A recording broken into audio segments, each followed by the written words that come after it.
We dismiss history at our peril. Liberty Nation Radio with Mark Angelides.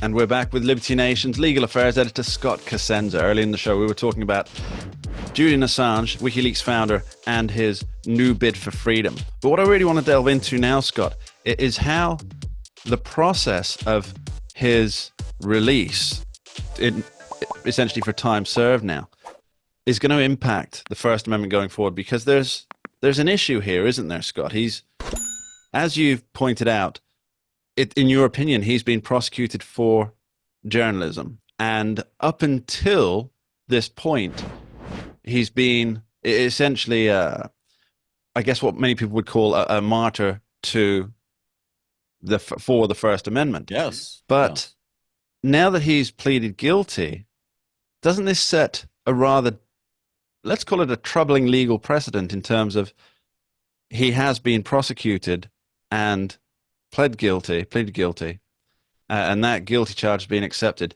for doing what a number of mainstream Fourth Estate media outlets have been doing for a century or more? So I think, firstly, I would say he was persecuted for journalism, not just prosecuted for it. And I think the reason why we can make that distinction is if somebody reveals secrets that are secret but not embarrassing, they don't get the same treatment that Mr. Assange seems to have gotten. And so it's that extra sting for him because of the embarrassment that he causes the officials, I think, that makes it spill over into persecution rather than simply prosecution. And with each successive, Julian Assange had said he was initially imprisoned based on a kind of somewhat wacky Swedish law whereby after consensual intercourse, women said that he didn't use prophylactics, and because of that, he could be actually held for rape. And at every stage in the game, Assange and his legal team said to the Swedish authorities, also the Ecuadorians said this when he was their asylum guest. Asylee, yes. A word I don't think I've ever used before. Yes, their asylee, that he would return to Sweden at any time to face the charges, provided that Sweden would guarantee that at the conclusion of either the trial and a not guilty verdict or a sentence served, that he wasn't delivered to the Americans, okay, like some Guantanamo detainee, basically, and wrapped up and put on a plane to the United States, because it was all a ruse, and Sweden would never agree to it because the United States had owned Sweden in that regard. The whole thing was just a ruse to get Julian Assange into the clutches of the United States authorities to, as Glenn Greenwald put it, put him in a dungeon for the rest of his life. And it's hard to disagree with that plan of theirs. They acted at every instance not to kind of like let justice prevail in this potential charge against him. And if you're a little bit of a conspiracy theorist, you can kind of see how if they can use a heinous, especially heinous crime, right? It wasn't that he was guilty of some paperwork crime, but rape. So, well, then we don't have to regard him as a hero or a serious person because he's committed this, disgusting act. And it turns out he never did that. And it was all just used to get him into the clutches of U.S. Authorities. And it is a defeat for the First Amendment. Just like you say, I don't know that it has precedential value, but this is hardly a First Amendment win. It's just a win that Julian Assange doesn't have to spend the rest of his life in a hole in Belmarsh prison and gets to see his family and hug them, and breathe some sunshine. But it's no great victory for the First Amendment. This is still a defeat, a big, giant defeat that the establishment forces have delivered to independent media. And how would this be different if it was just if the President of the United States just said, we're not pursuing charges anymore, directed the Department of Justice to not pursue charges anymore? Where's the difference here? Well, Julian Assange can't travel to the United States. He's not going to be able to address free speech groups in the United States. As a felon who's committed the crime, who's agreed to have committed the crime of espionage against us, he certainly won't be granted immigration, a tourist visa. So this is a man who is, whose importance now to the world is that he's experienced this thing, and certainly he will be sought after and would be the guest of many groups in the United States if he were allowed to be. But that's a non-starter.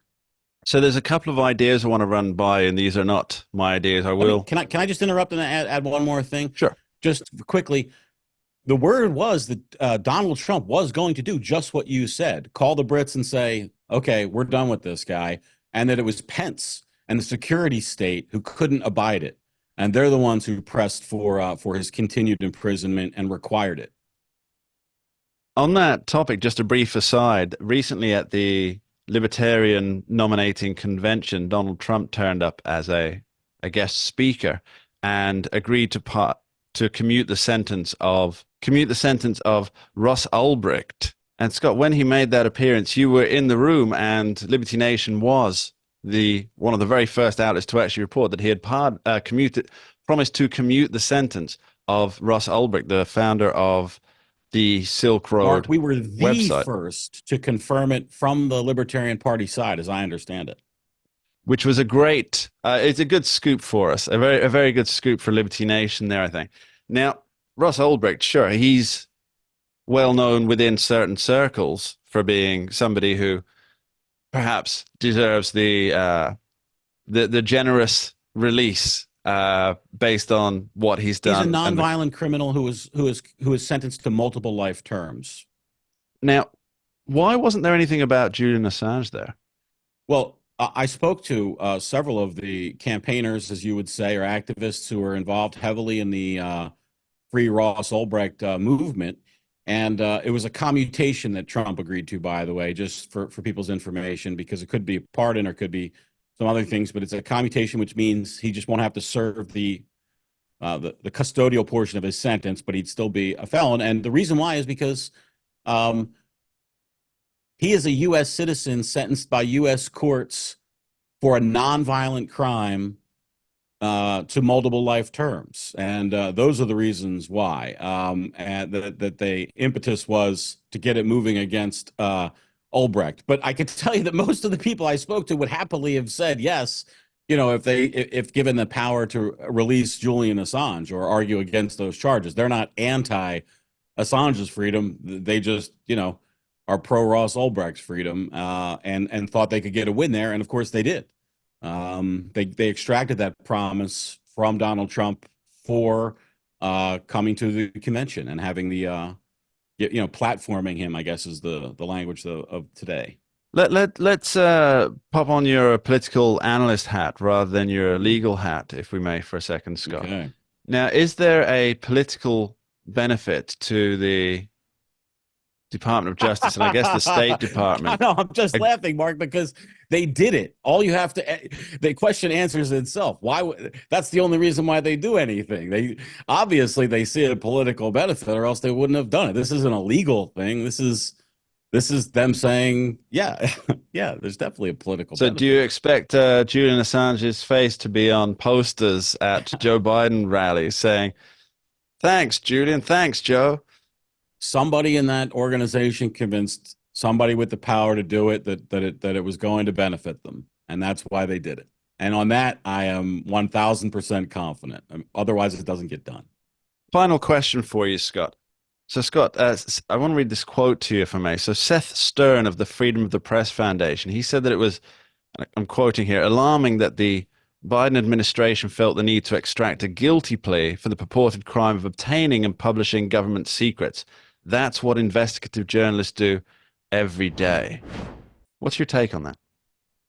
I couldn't agree more. This is an act of aggression against journalism, and the takeaway lesson for journalists is don't screw with the establishment. We will do whatever we can and drive you to the ends of the earth to punish you for angering us. And I oppose it with every fiber of my being. Scott Cosenza, thanks ever so much. We dismiss history at our peril. Liberty Nation Radio with Mark Angelides.